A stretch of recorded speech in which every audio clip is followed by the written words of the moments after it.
Hello, is this on? Hi, everyone. I'm Sam. I'm an intern for Ensemble for These Times.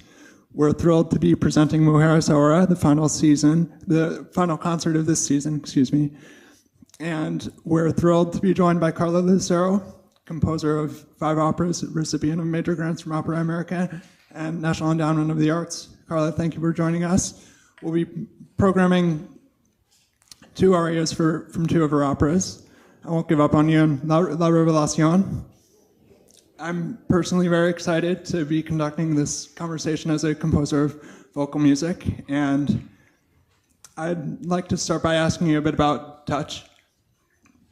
I understand that this opera was premiered by Opera Birmingham and workshopped at the West Edge Opera in Berkeley. Can you tell the audience a bit about any experiences you had with them and how the opera took shape? Sure. Thank you, Sam.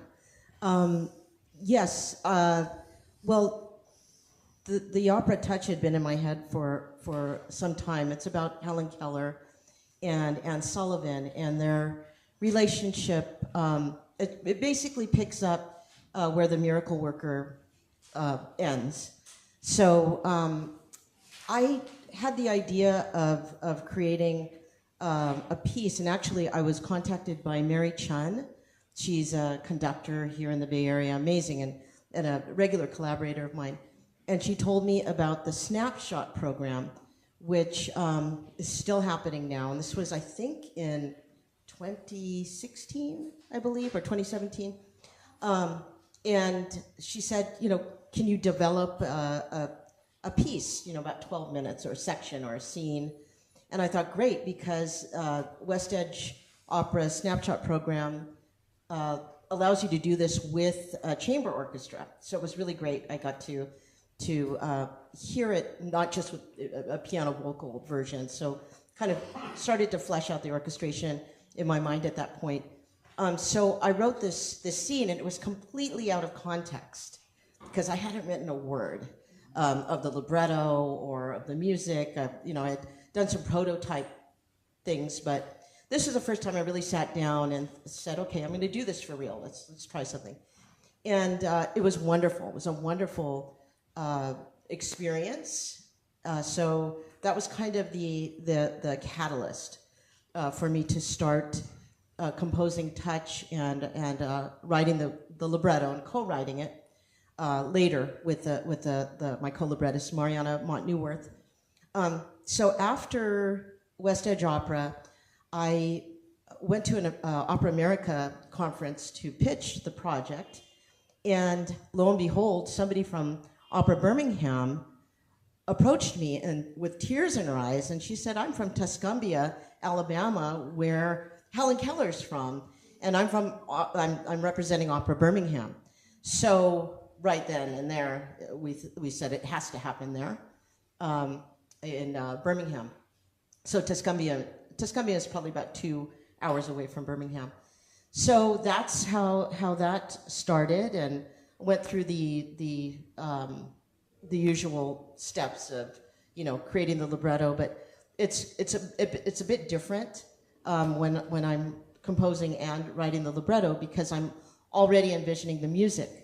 So it's easier in that way, because I'm writing from that perspective. And then when I brought Mariana in on the project, I had already had the first act written of the opera. It's a 2-act opera.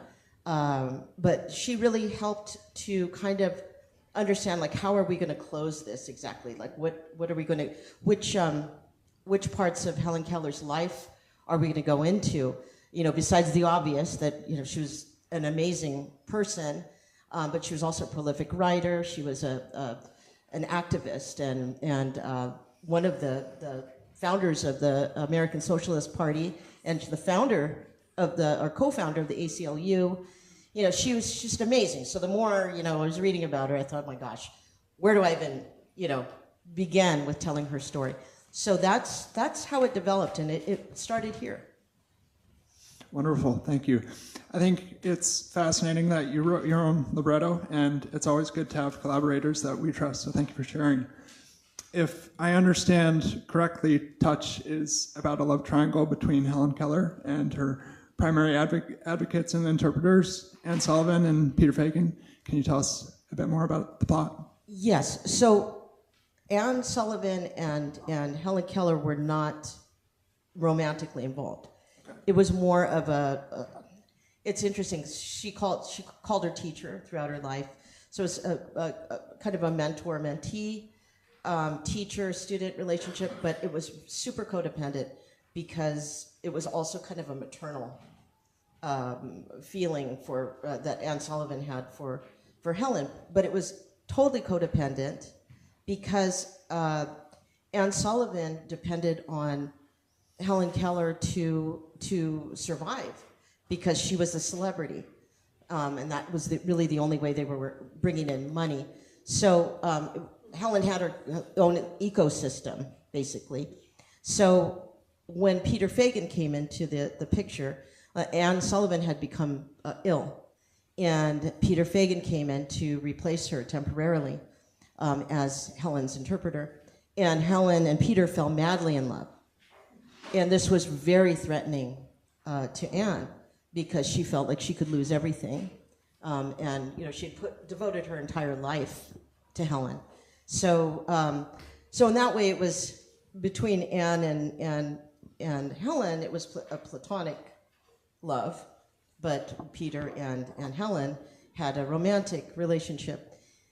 To my knowledge, it was the only romantic relationship she ever had, and Anne Sullivan sabotaged it completely. And sent Helen away. Peter looked for her, tried to find her. He was chased away with a shotgun on the from the Kellers' property in Alabama. So it's very sad because the love between them, all three of them, was very deep, except for Anne and Peter. So she was very torn because she had this feeling of obligation to Anne, and her heart belonged to Peter. It's a very complicated dynamic when things like that happen, because it's really important to have people to advocate for us and to support us, and as a result of that heavy investment,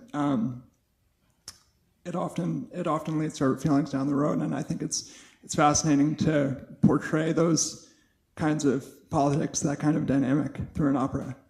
So thank you for sharing. Thank you. Another thing I'd like to ask is, people with disabilities often compensate for their deficits. Helen Keller was deaf and blind, and earlier in her life she was nonverbal. And she compensated for those deficits through Touch, the name of your opera, which is called Stereognosis. How is that ability represented through Touch? So I was talking about like prototype, like sketches I was developing for Touch, and I learned about stereognosis, which is basically being able to identify an object by touch. The texture, the weight, the temperature, and then people who have sensory disabilities actually report that there are vibrations from a lot of objects that we would think would be purely inanimate and wouldn't have those vibrations or any type of sensation except for like what we see and what we normally would think they would have. So this idea of stereognosis, I put into musical form. So trying to describe objects, I did blood, stone, ice, oranges, and I created music that sounded, well, I was hoping, portrayed the image of that or the feeling of it, of biting into an orange, the touch of ice and then ice melting and stone and blood, right? Something warm and vibrant. So I started to develop those sketches, and I actually experimented with those in Mexico City quite a bit. So I had an ensemble that I was working with in Mexico City. So started working on that. And then I just wanted to add, we had a disability consultant on Touch. His name is Gregory Mumji, and he's also served as an assistant dramaturg to keep us authentic, to keep us real. And he was amazing. He has cerebral palsy, and I learned so much on this project, more than I've ever learned on any project. And what I really learned is that you don't make assumptions. You don't make assumptions. You have to, in order to be authentic, you have to either write from something that's authentic within you or make it authentic within you by learning about it and speaking with people who are living that experience. So I learned a lot from him, and as well as the woman who played Helen Keller, who was blind. And I think for the director, the stage director, that became probably the most complex, part of everything, because we're used to, stages with different levels, and she was counting her steps, and all of these things. So we couldn't move anything, everything had to be in its place. And she had to know exactly when and where, if anything, was going to move, like a scene change. And so it became more complex, but the whole experience became so much richer, through that process. Thank you. Excuse me while I look at my notes. There are a lot of things that I think would be valuable for the audience to know. I just want to be sure I'm not forgetting anything. Okay.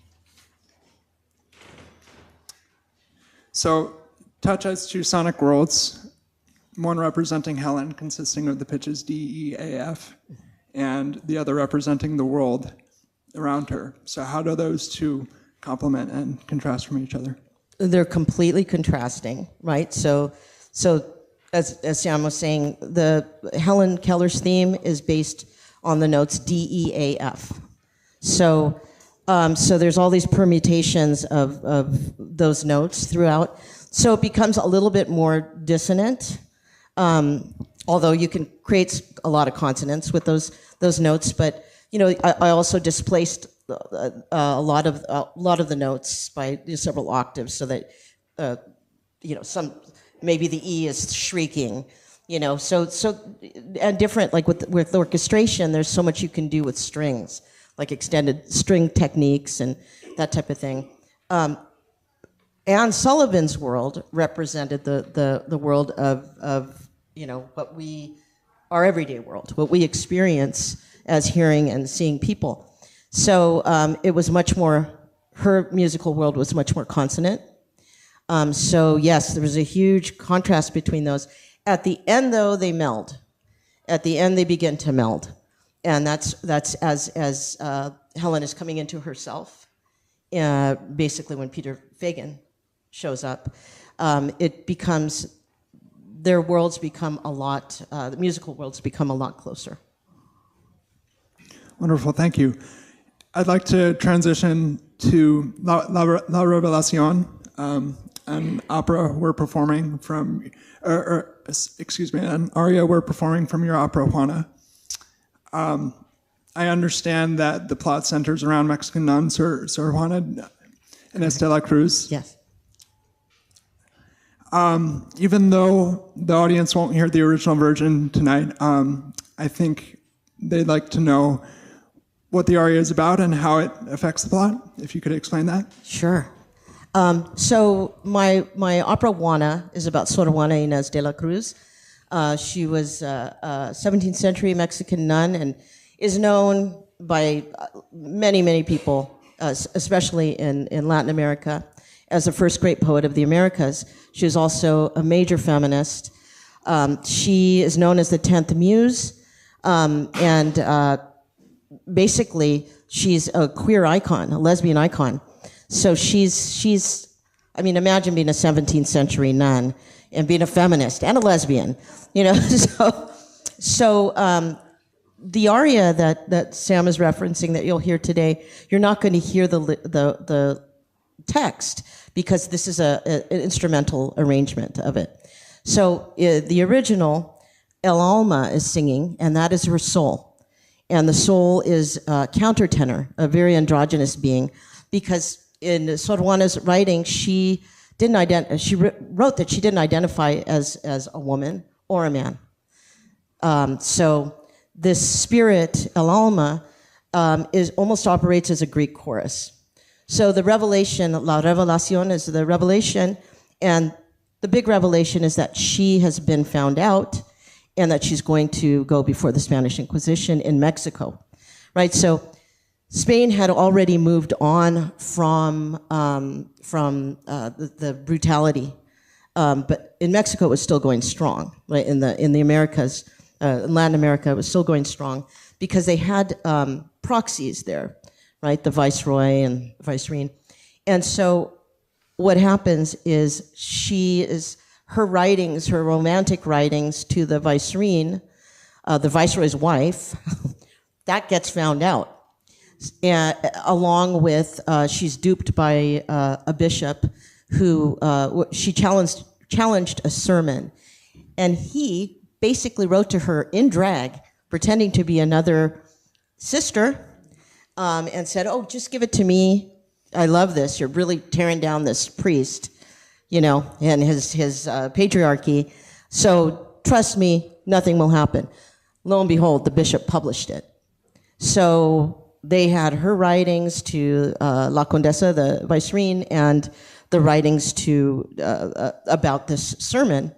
So that was it for her, So after this aria happens, after El Alma kind of foreshadows this, you see basically the destruction of her life, but her lover, La Condesa, convinces her to copy all of her writing so that she could smuggle it to Spain and get her published in the hopes that her life will be prolonged. And it worked for 2 years. So, how could they kill, put to death a celebrity in Spain, a literary celebrity? So it worked for a while, and how they ended up killing her was having her take care of her sisters who were dying of TB. So that was kind of their insidious way of getting rid of her. But they couldn't outright kill her. So that is the piece, La Revelación, that you'll hear the trio play.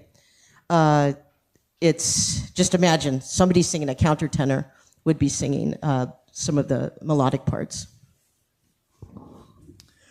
Both Touch and Juana feature revolutionary advocates, and they were advocates in very different ways. So I'm glad that they're both represented in this concert tonight. Thank you. Me too. I know that another one of your operas, Chicanissima, was premiered last May here in San Francisco, and it has an upcoming. It'll be programmed soon again in Mexico. Is it next year? It's this year in October. And actually, we have the incredible flautist, and she played also the ocarina with Quinteto Latino, Diane Gruby. So, yes, it premiered here in Brava Theater last year. Yes, 24. And in October of this year, it's going to be in Mérida, Mexico. So I'm very, very excited about it. And it's about a local hero, Olga Talamante, who's an activist, a longtime activist for the Chicano community here. And she actually fought for the rights of indigenous people in Chiapas. And her social justice, her social justice activism knows no bounds. And she was actually imprisoned in Argentina, helping with the indigenous population there for 2 years. So the opera basically is her journey. Thank you. I know that 2025 has been a busy year for you. You've had is it 3 operas premiered recently? Well, I have 3 operas in progress. Upcoming. Yeah. Could you tell us a bit more about those upcoming projects? Sure. So the first one is the first one up is premiering in October also here I don't remember the venue. I'm so sorry, but it will be. It's with Opera Parallel, and it will be in October. It's called Hello Star. Beautiful story. And then in 26, I have my an opera premiering with LA Opera. It's called The Tower of Babel, and that is in May of 26. And then in February of 27, I have Tea. It's the story of 5 Japanese war brides, and it premieres with Hawaii Opera Theater in Honolulu in February 27. So, yeah, there's a lot on my plate. Thank you. Opera Parallel is a wonderful organization, and I'm really thrilled to hear that they'll be premiering Hello Star. My professor, Jacques Desjardins, works with Opera Parallel. Nicole Pimon. He's wonderful. Nicole Pimon also works with them. She's conducted one of my pieces. I may be working for them in the fall. Really? So yes. Fantastic. So I hope to be a part of that production. It would be a great honor. I hope so. I'm not sure how we're doing on time or if we should stop. I don't think we have time for questions from the audience. I'm sorry. But that's the end of the talk. Thank you, Carla. Thank you so much, Sam. Thank you, everybody. Thank you.